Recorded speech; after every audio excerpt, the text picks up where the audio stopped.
হে hello everyone, কেমন আছো সবাই? আশা করছি সবাই ভালো আছো, সুস্থ আছো আর ঠিকঠাক আছো।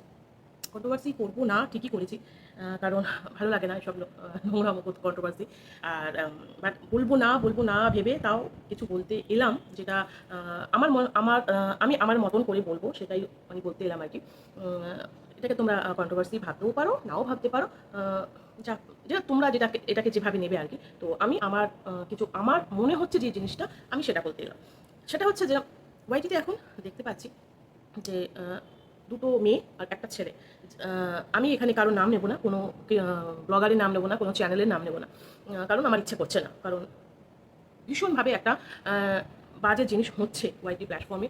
তো সেখান থেকে দাঁড়িয়ে আমার যেটা মনে হচ্ছে যে এই যে দুটো মেয়ে আর একটা ছেলের মধ্যে যে টানাপোড়েনগুলো চলছে, তার মধ্যে আমার শুধু একটা জিনিসই মনে হচ্ছে, যাকে মেইন মনে হচ্ছে সেটা হচ্ছে ছেলেটি। প্রথমে আমি বলি, ভালোবাসা ওই আজ আছে কাল নেই, এগুলোকে ভালোবাসা বলে না, কারণ এদের মধ্যে এখনও সেই ম্যাচুরিটিটা গ্রো করেনি। তাই এরা বুঝতে পারছে না কোনটা ভালোবাসা আর কোনটা প্রেম। প্রেম আজ আছে কাল থাকে না, কিন্তু যারা সত্যিকার ভালোবাসে বা যাদের মধ্যে সেই ভালোবাসাটা থাকে, সেই ভালোবাসাটা প্রকাশ করতে হয় না, বা হয়তো কিছু কিছু ক্ষেত্রেও প্রকাশেরও প্রয়োজন পড়ে, বাট এরা যেভাবে ওয়াইটিতে যে জিনিসটা করছে সেইরকম বোধহয় প্রয়োজন পড়ে না।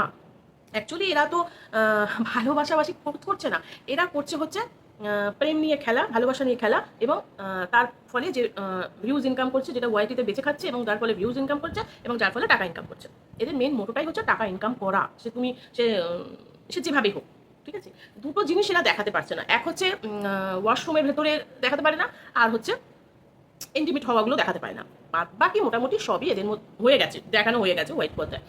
তো এই হচ্ছে ব্যাপার। তো আমি যেটা বলবো যে যদি সত্যি ছেলেটি ফার্স্ট ওয়াইফ, আর এই ছেলেটি যদি ছেলেটি ফার্স্ট ওয়াইফকে ভালোবাসতো, ছেলেটি এবং মেয়েটি বিয়ে করার 2-3 মাসের মধ্যে ডিভোর্স হয়ে গেল। প্রথমত বলি, ওরা একটা চাইল্ড ম্যারেজ করেছিল, যেটা ইললিগাল, আজকে যেটা দাঁড়িয়ে ইললিগাল। তো সেটা একদমই ভালো জিনিস হলো না। আর তারপর যদিও ওটাকে ডিভোর্স হয়ে গেল, একটা ছেলে আর একটা মেয়ে যদি সেই ভালোবাসা থাকতোই, ডিভোর্স হওয়ার পর সেই ছেলেটি কি সেই বছরের মধ্যে আবার একটা মেয়েকে ভালোবাসতে পারতো? জানি না, সত্যি কি যায়? আমি যদি মনে করি যে আমি কাউকে ভালোবাসি, বা তার সাথে আমার ম্যাচ হচ্ছে না, কিন্তু আমার ভালোবাসাটা তো মিথ্যে হতে পারে না, তাই না?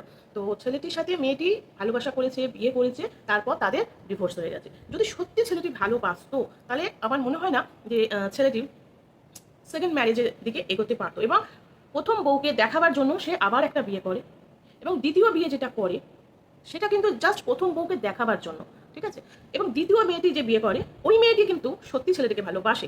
এবার তোমরা হয়তো বলবে, তাহলে তুমি একজনের পক্ষ হয়ে বলছো না। কেন বলছি ভালোবাসে? কারণ দ্বিতীয় যে মেয়েটি, সেই মেয়েটির মানসিক স্থিতি ঠিক নেই। আমি এর আগেও একটা দুটো ভিডিও করে বলেছিলাম যে মেয়েটির মানসিক স্থিতি ঠিক নেই। মেয়েটি প্রথমত, দ্বিতীয় মেয়ের যে ছেলেটির যে দ্বিতীয় বউ, মানে এখন বর্তমানে যে লিগাল বউ, মেয়েটি প্রথমত একটা ব্রোকেন ফ্যামিলিতে বড় হয়েছে, স্টেপ ফাদারের কাছে বড় হয়েছে।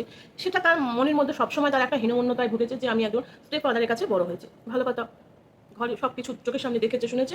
ইতিমধ্যে তার জীবনে ভালোবাসা এসেছে, এবং সেই ছেলেটিকে আঁকড়ে ধরতে চেয়েছে। খেলছে হচ্ছে মাঝখান থেকেই ছেলেটি দু হাতে দুটো মেয়েকে নিয়ে খেলছে। যখন প্রথম বউর সঙ্গে ডিভোর্স হলো, প্রথম বউকে দেখাবার জন্য দ্বিতীয় বিয়ে করলো, দ্বিতীয় বিয়ে নিয়ে যখন ঝামেলা বাঁধলো, দ্বিতীয় বিয়ে ঝামেলা বাঁধার সঙ্গে সঙ্গে আবার প্রথম বউর সঙ্গে যোগাযোগ। মানে একবার এই বউর সঙ্গে ঝামেলা বাঁধলে একবার ওই বউ, আবার ওই বউর সঙ্গে ঝামেলা বাঁধলে এই বউ, তারপর তো ফিজিক্যাল ব্যাপারটা আছে। তো এখন যেটা হয়ে দাঁড়িয়েছে, সেটা ছেলেটি শুধু মজা নিচ্ছে আর ভিউজ ইনকাম করছে। আর এখন যেটা হয়ে দাঁড়িয়েছে, এই যে প্রথম বউ আর দ্বিতীয় বউ, এই দুটো বউয়ের মধ্যে না একটা রিভেঞ্জ মেন্টালিটি চলে এসেছে, যে কে কাকে হারিয়ে এই ছেলেটির সঙ্গে থাকবে। কারণ প্রথম বউ ভাবছে যে ও তো চলে গেছিল, আবার ফিরে এলো, আমি ঢুকেছি, তাহলে আমি জিতে যাব। আমি যদি আমার এক্স হাজব্যান্ডকে পাই, আমি জিতে যাব, তাহলে আমার লড়াইটা জিতে যাবে। দ্বিতীয় বউ ভাবছে ও পাস্ট হয়ে গেছে, তাহলে ও কেন আবার ঢুকছে। মানে এই দুটো মেয়ের মধ্যে এখন লড়াই বেঁধেছে যে কে আখেরে এই ছেলেটিকে জিতবে। আর ছেলেটি হচ্ছে মাঝখান থেকে দুটো মেয়েকে নিয়ে ফয়দা লুটছে। এখানেও বলবো, সর্বোপরি ফ্যামিলি। ছেলেটির ফ্যামিলি অতি জঘন্য। আমি জানি না ছেলেটির ফ্যামিলিতে ওর বাবার কতটা ভূমিকা আছে, আমার জানা নেই, বাট আমি ওর মাকে যেটুকু দেখেছি, সেটুকু মনে হচ্ছে যে ছেলে যাই করছে মা তাতে হ্যাঁ মেলাচ্ছে, মা সেই সুরে সুর মেলাচ্ছে। কিন্তু কথা হচ্ছে, যদি সত্যিকারে কোনো মা তার ছেলেকে সঠিক পথে ফেরাতে চায়, এবং যদি কোনো মা ভাবে যে না আমার ছেলে একটি মেয়েকে নিয়েই ঠিক থাকো, তাহলে মায়ের শাসনটা আমরা দেখতে পেতাম, যে না তুই এগুলো কী করছিস, একবার এই মেয়ে একবার ওই মেয়ে। যে কোনো একজনকে নিয়ে থাক, সেটা কিন্তু করছে না, এবং মা জানছে ছেলে কি কি করছে। তো আমি প্রথমত বলবো এই ছেলেটি আর ছেলেটির ফ্যামিলি, এই দুটোই বলবো। মেয়ে দুটোকে রীতিমতো সেই বাদর নাচ নাচাবার মতো নাচাচ্ছে। আর ফার্স্ট ওয়াইফের কথা একটাই বলবো, যে ভালোবাসা তুমি যদি ভালোবেসেই, বা তুই অবশ্যই আমার থেকে বয়সে অনেকটা ছোট, তো যদি তোরা ভালোবেসে বিয়ে করে থাকতিস, ভালোবাসাটা কি এত ঠুঙ্গো? তাহলে তাহলে চলে এলি কেন? ডিভোর্সটা দিলি কেন? দিলি যখন আবার সেকেন্ড বউ চলে গেলি, যখন জানলি যে তাদের মধ্যে এখনো ডিভোর্স হয়নি, সেই দ্বিতীয় বউ এখনো বর্তমানে লিগাল বউ, তাহলে সেই সম্পর্কের মধ্যে তুই ঢুকলি কেন? তুই তো তোর ভালোবাসাটাকে বলতে পারি তুই কিলো দরে বেঁচে দিলি। সত্যি কি ভালোবাসার দরদাম হয়? একবার তোকে ছেড়ে দিচ্ছে, একবার তুই চলে যাচ্ছিস, আবার ঢুকছিস, আবার আসছিস। না, ভালোবাসাটা হচ্ছে দ্বিতীয় বউর কাছ থেকে শেখ। কারণ ওকে পাওয়ার জন্য, দ্বিতীয় বউ তার হাজব্যান্ডকে পাওয়ার জন্য সে তার মা বাবাকে পর্যন্ত নোংরা কথা বলতে পারে। সে তার আসল বাবা হোক, সৎ বাবা হোক, মা হোক, সবাইকে নিয়ে বাজে কথা বলতে পারে। সে তার ভালোবাসা পাওয়ার জন্য ও যা খুশি করতে পারে। ও যেখানে যেটা পায়, ও তার অপোজিট মানুষকে নিয়ে ও অবলীলায় তার নামে বদনাম করে দিতে পারে। বাজে কথা না, মানে বদনাম, মানে তার বিপরীতে বলতে পারে। আমি এখানে বলবো যে দ্বিতীয় মেয়েটির কিন্তু ভালোবাসা পাওয়ার জন্য মরিয়া। তো আমার কথা হচ্ছে যে এই যে জোর জবরদস্তি ঢুকে, আচ্ছা অপশন হয়ে থাকাটা কি ভালো লাগে? কারণ আমি প্রথম বউকে এটাই বলতে চাই, তুই অপশন হয়ে থাকতে চাইছিস কেন? তোর সামনে অনেক লম্বা জীবন আছে, তুই চাইলেই তুই আরো ভালো বেটার কিছু মানুষ তুই পেতে পারিস। তাহলে তুই কেন এই দুটো জীবনের মধ্যে তুই অপশন হতে চাইছিস? যদি তোর ভালোবাসাটা, তুই যদি মনে করিস যে তোর ভালোবাসাটা জেনুইন, আমি সবসময় জানি, যেটুকু আমার আজ অব্দি যেটুকু বয়স হয়েছে সেটুকুতে আমি এটুকু জানি যে ভালোবাসা হচ্ছে রিভেঞ্জ চলে না, রিভেঞ্জ নেওয়া যায় না, ভালোবাসায় রিভেঞ্জ নেওয়া যায় না। ভালোবাসাটা হচ্ছে ত্যাগে। তুমি যদি ত্যাগ করে দিতে পারো তবে তোমার ভালোবাসাটা সার্থক। কিন্তু যদি সেই ভালোবাসার মধ্যে তোমার রিভেঞ্জ মেন্টালিটি থাকে যে আমি ওকে হারিয়ে আমি জিতবো, বা আমি হেরে যাচ্ছি, আমি ওর কাছে হেরে যাচ্ছি, আমি হারবো না, আমাকে যে কোনো প্রকারে ওর কাছে জিততে হবে, এটাকে ভালোবাসা বলে না, এটাকে বলা হয় লড়াই, ইগো, রিভেঞ্জ, যা যেটা মনে করো। তো এ ওর কাছে হারতে চাইছে না, ও এর কাছে হারতে চাইছে না, মাঝখান থেকে ফায়দাটা কে লুটছে? না ছেলেটি। তো তিনটে ফ্যামিলি, সব থেকে বেশি নোংরা যে ফ্যামিলি সেটা বলবো ছেলেটির ফ্যামিলি। তার কারণ হচ্ছে মা যদি শাসন করতো, বা শাসন যদি এখনো করে, এবং মা যদি বলে থাকে যে না তুই এইভাবে এই করতে পারিস না, তুই যে কোনো একজনকে নিয়ে থাক, নাহলে তুই আমাদের সাথে সম্পর্ক রাখবি, বা এরকম যেরকম মা যেরকম বলতে পারে আর কি। একজন মা বাবার শাসন যেরকম হয় সেরকম যদি করতো না, আজকে ছেলেটি এইভাবে দুটো মেয়েকে নিয়ে দু হাতে খেলতে পারতো না। তাই আমার যেটা মনে হচ্ছে যে এখানে কোনো ভালোবাসার জায়গা আমি দেখতে পাচ্ছি না। এখানে এখন যেটা হয়ে দাঁড়িয়েছে, প্রথমত ছেলেটি কোনো মেয়েকেই ভালোবাসে না, না প্রথম বউকে ভালোবাসে, না দ্বিতীয় বউকে ভালোবাসে। কারণ যদি সত্যি করে এই ছেলেটি ভালোবাসতো, ছেলেটি তাহলে একবার এই বউর সঙ্গে রাগ হলে ওই বউর কাছে চলে যাবে না, আবার ওই বউর রাগ হলে এই বউর কাছে চলে যাবে না, যে কোনো একটা মেয়েকে নিয়ে থাকতে পারতো। কারণ ছেলেটির মধ্যে সেই ভালোবাসা বস্তুটাই নেই। কারণ ছেলেটি জানে আমাকে যে কোনো প্রকারে টাকা ইনকাম করতে হবে, আমার টাকা থাকলেই মেয়েরা ছুটে আসবে। আর এই দুটো মেয়ের মধ্যে খাওয়া খাই চলছে। তো আমি যেটা বলবো সেটা হচ্ছে যে এইভাবে খাওয়া খাই না করে আইন কিন্তু লিগাল দিকেই এগোবে। এই প্রেজেন্ট যে এখন আছে যে বউ, তার দিকেই আইন কথা বলবে। কারণ প্রথম বউকে সে ডিভোর্স দিয়েছে, যদিও আমার যেটা মনে হচ্ছে কোনো বিয়েটাই আইনি মতে গ্রহণযোগ্য নয়। কারণ দুটো বিয়েই ও করেছে 18 বছরের, ছেলেদের মনে হয় 21 বছরের আগেই ও বিয়ে করেছে। তো দুটো বিয়ের বয়সের আগেও বিয়ে করে নিয়েছে। তো দুটো বিয়েই গ্রহণযোগ্য নয়। এবার যেহেতু এখন ওরা মনে হয় ছেলেটির 21 বা মেয়েটির হয়তো 19 হয়ে গেছে, তো ওরা এখন অ্যাডাল্ট হয়ে গেছে, তো সেক্ষেত্রে দাঁড়িয়ে রেজিস্ট্রিটা করে নিলে হয়তো এখন যে বর্তমানে যে বউ, সেই বউ হয়তো মান্যতাই পাবে। কিন্তু কথা হচ্ছে যে এইভাবে যে ছেলেটি দুটো মেয়ের জীবনটাকে এভাবে নষ্ট করে দিল, আমার যেটুকু মনে হয় যে সর্বপ্রথম না ছেলেটির একটা শাস্তি দরকার, ছেলেটির একটা কড়া শাস্তির দরকার। না হলে না এই ছেলেটির দেখা দেখি আরও 5টা ছেলে, আরও 5টা মেয়ের জীবন নষ্ট করবে। তো আমি বলতেই চাইছিলাম না এইসব ব্যাপার নিয়ে কোনো কথা, কারণ আমার ভালোই লাগছে না। কিন্তু যা দেখতে পাচ্ছি ওয়াইটিতে, কারণ সারাদিন তো বাড়িতে বসে থাকি, তো চোখ তো রাখতেই হয়, দেখি শুনছি, বাট খুবই বাজে জিনিস হচ্ছে। তো আমার যেটা মনে হচ্ছে যে সর্বপ্রথম শাস্তি আগে ছেলেটির দেওয়া দরকার। কারণ ছেলেটি কোনো মেয়েকেই ভালোবাসেনি, না প্রথম বউকে ভালোবেসেছে, না দ্বিতীয় বউকে ভালোবেসেছে। আর প্রথম বউকে বলি, যখন তুই বেরিয়েই গেছিলি না, বেরিয়েই যেতি, আবার কেন তার জীবনে অপশন হয়ে ফিরে এলি? কারণ ছেলেটি তোদেরকে অপশনে রেখেছে, তোকেও অপশনে রেখেছে, দ্বিতীয় বউকেও অপশনে রেখেছে। কারণ একবার ওর কাছ থেকে তোর কাছে, এবার তোর কাছ থেকে ওর কাছে, এই করছে। ঠিক আছে? তো এইখানে না এইগুলোকে ভালোবাসা বলে না, এইগুলোকে না নোংরামো বলে। এইগুলোকে যতটা ঘৃণ্যতম কাজ বলা যায় ঠিক ততটাই করে। এখানে ভালোবাসার কোনো স্থান নেই। এই যে 3টে ছেলেমেয়ের মধ্যে ভালোবাসা বলে যে জিনিসটা আমরা জানি, কিচ্ছু নেই। ভালোবাসাবাসি ব্যাপার এখানে নেই, ধারে কাছে নেই। তো আমার যেটুকু মনে হচ্ছে সর্বপ্রথম শাস্তি যদি কাউকে আগে দিতে হয় তো ওই ছেলেটিকে দিতে হবে, কারণ ছেলেটি হচ্ছে সব থেকে নষ্টের গোড়া। আমি প্রথমেও বলেছিলাম ছেলেটি ভালো না, ছেলেটি একটা মেয়ের দ্বারা সন্তুষ্ট থাকছে না, একই সাথে দুটো মেয়ের জীবন নষ্ট করছে। তো সর্বপ্রথম ছেলেটিকে শাস্তি দেওয়া আমার মনে হয় দরকার।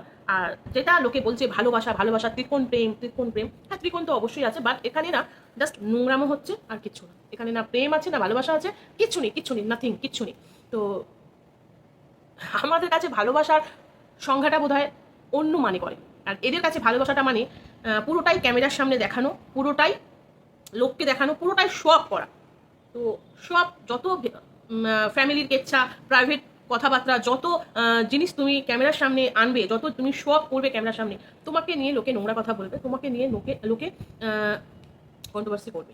তো এরা এটাকেই বেছে নিয়েছে ইনকাম করার জন্য, যেটা আজকে ডেটে আমরা প্রত্যেকে জানি। বাট আমরা কার কি মনে হচ্ছে আমি বলতে পারবো না, বাট আমার যেটুকু মনে হচ্ছে শাস্তি যদি সবার আগে দিতে হয় তো আগে এই ছেলেটিকে দিতে হবে। আর রইল দ্বিতীয় বউ, ওকে আমি মানুষ বলবো না কি বলবো আমি জানি না। প্রথমত ওর আগে একটা ট্রিটমেন্টের দরকার, যে ও নিজেই বুঝতে পারে না যে কোনটা ঠিক কোনটা ভুল। আর এদের এই 3টে ছেলে মেয়ে আর এই 3টে ফ্যামিলিকে নিয়ে যারা কন্ট্রোভার্সি করছে তাদের মাথাটাও খারাপ হয়ে যাবে। কারণ আমি আমার দৃষ্টিভঙ্গি যেটাকে দেখবো যে হ্যাঁ এ ঠিক পথে এগোচ্ছে, পরক্ষণে দেখবো সে পাল্টি খেয়ে অন্যদিকে চলে গেছে। তো এদেরকে নিয়ে যত কন্ট্রোভার্সি কম করা যায়, এদেরকে নিয়ে যত কম কথা বলা যায়, ততটাই মনে হয় আমাদের প্রত্যেকের জন্য শ্রেয়। কিন্তু ওই যে মানুষ তো নোংরা দেখতে বেশি পছন্দ করে, মানুষ তো নোংরাটাতেই ঘাটে বেশি, কিছু মানুষ ইন্টারেস্ট পায়। তো তার জন্য ওরাও রমরমিয়ে এগিয়ে চলছে। কেউ লাইভে বসে থ্রেড দিচ্ছে, কেউ লাইভে বসে সুসাইডের হুমকি দিচ্ছে, মানে নানান জিনিস হচ্ছে যেগুলো একদমই ভালো জিনিস হচ্ছে না সোশ্যাল মিডিয়াতে। তো আমি সবার আগে বলবো দুটো মেয়ের কি হবে কি হবে না তার থেকে আগে ছেলেটির একটি শাস্তি পাওয়া খুব দরকার। শুধু ছেলেটি নয়, তার সঙ্গে সঙ্গে ছেলেটির ফ্যামিলিরও একটা উচিত শিক্ষা হওয়া খুব দরকার। আমি জানি না কারা আমার সাথে একমত হবে, বাট ছেলেটি এতটা বেড়েছে বলেই মেয়ে দুটোর জীবনটা এইভাবে তছনছ হয়ে গেল। আর একটা কথা, এখন তো ওদের ম্যাচুরিটি এসে গেছে, হয়তো সেই লেভেলে না আসলো, আগের তুলনায় একটু এসেছে। তো আমি বলবো দুটো মেয়েকেই, তোমাদের জীবনটাকে একটা ছেলের জন্য, এইরকম একটা থার্ড ক্লাস ছেলের জন্য তোরা তোদের জীবনটাকে এইভাবে সস্তা বানিয়ে ফেললি। কি আছে ওর মধ্যে এমন যে তোরা পাওয়ার জন্য দুটো মেয়ে দুজনকে খাওয়া খাই করছিস? আমি বুঝতে পারছি না কি এমন ওর মধ্যে মধু আছে যে ওকে পাওয়ার জন্য দুটো মেয়ে খাওয়া খাই করছে। সত্যি আমার মাথায় আসছে না। অ্যাকচুয়ালি এখানে ওকে পাওয়া না, এখানে হচ্ছে একটা লড়াই চলছে, আর এই লড়াইতে কোন মেয়েটা জিতবে আখেরে ছেলেটির কোন মেয়েটির সঙ্গে কোন মেয়েটিকে নেবে সেটাই হচ্ছে জেতার আর হারার বিষয়। তো চলো, ভিডিওটা অনেকটা লম্বা হয়ে গেল। সত্যি কথা বলতে আমি একদমই বলতে ইচ্ছে করছিল না, বাট যে হারে এই চলছে আর এদেরকে নিয়ে কিছু কন্ট্রোভার্সি ক্রিয়েটাররা যেভাবে উঠে পড়ে লেগেছে, তো সেখানে দাঁড়িয়ে এই দুটো কথা বলতে আসতে হলো। বাট খুবই বাজে একটা বার্তা পৌঁছাচ্ছে এই সোশ্যাল মিডিয়া এবং বিশেষ করে ওয়াইটিতে, যেটা একদমই মানে শুভ জিনিস, ভালো জিনিস একদমই নয়। জানি না কি কত সমাজসেবী মানুষ আসছে, বাট তারাও হার মেনে যাচ্ছে এই 3টে বাচ্চাকে ঠিক বুদ্ধি দিয়ে ঠিক পথে আনতে। সমাজসেবীরাও হার মেনে যাচ্ছে, তো আমরা কোন ছাড়? তো চলো সবাই ভালো থেকো, সুস্থ থেকো। শাস্তি যদি আগে দিতে হয় কাউকে, তাহলে আগে ছেলেটি এবং ছেলেটির ফ্যামিলি দিতে হবে। ছেলেটিকে তো শাস্তি দিতেই হবে, আর ফ্যামিলিকে একটা শিক্ষা দেওয়া দরকার যে এইভাবে মেয়েগুলোর জীবন নষ্ট করার অধিকার বোধহয় ছেলেটির নেই। তো চলো, এবার বললে হয়তো বলবে যে তুমি নারীবাদী, তাই তুমি মেয়েদের হয়ে কথা বলছো। অবশ্যই আমি মেয়ে হয়েই বলবো, তবে দুটো মেয়ে যেটা করছে সেটাও ভালো করছে না। কারণ ওই যে বললাম লড়াই হার জিতের একটা ব্যাপার এসে গেছে দুটো মেয়ের মধ্যে, এটাই হচ্ছে। তো আমি শুধু বলবো যে আগের বোর কথাই বলবো যে পেরিয়ে গেছিস, তুই যে কেন ঢুকলি আমি জানি না, বুঝতে পারছি না। লোকের প্ররোচনায় পা দিলে জীবনটা এইভাবেই তছনছ হয়। কথাতেই বলে ভিখারি হও নিজের বুদ্ধিতে, অন্যের বুদ্ধিতে নয়। তাই তুই তোর নিজের জীবনটা তুই অন্যের বুদ্ধিতে শেষ করে ফেলেছিস। তো এখন আর কেড়ে কিছু হবে না, বাট এখনো সময় আছে। যদি মনে করিস বেটার কাউকে পাওয়ার ক্ষমতা তোর আছে, পেতে পারিস, সেইভাবে নিজেকে তৈরি করতে হবে যে হ্যাঁ আমি বেটার কিছু পেতে পারি। বাট এই ছেলেটির কাছে না যাওয়াটাই মনে হয় আমার সব থেকে মনে হয় শ্রেয় হবে, কারণ এই ছেলেটি অতি জঘন্য একটি ছেলে। তো চলো সবাই ভালো থেকো, সুস্থ থেকো। জানি না তোমরা আমার সাথে একমত হবে কিনা, বাট আমার মোটেও এই ছেলেটিকে আমার একদমই সুবিধার মনে হচ্ছে না। যারা এই ছেলেটিকে সাপোর্ট করছো, আমি জানি না তারা কোন বেসিসের উপর ওকে সাপোর্ট করো। আর দুটো মেয়ের মধ্যে একটা মেয়ে, প্রথম বউ হচ্ছে ভীষণ শিয়ানা, কারণ ও মাথার মধ্যে অনেক কিছু চালায়। আর দ্বিতীয়টা হচ্ছে বোকা। ওটা ওই যে বললাম ওর বেড়ে ওঠাটা একটা ভগ্ন পরিবার থেকে, ভগ্ন পরিবার থেকে। তো সেখান থেকে দাঁড়িয়ে ওর মেন্টাল স্থিতি ঠিক নেই, যেটাকে আগে ঠিক করে ওকে একটা ঠিক জায়গায় আনতে হবে। তো চলো সবাই ভালো থেকো, সুস্থ থেকো, আর কিছু বলা নেই। এদেরকে নিয়ে যত কম বলতে হয় আমি সেটাই চেষ্টা করি আর বলিও। আর আমি তো এখন আমার তো দেখতেই পাচ্ছ আমি কন্ট্রোভার্সি করি না। তো চলো সাথে থেকো।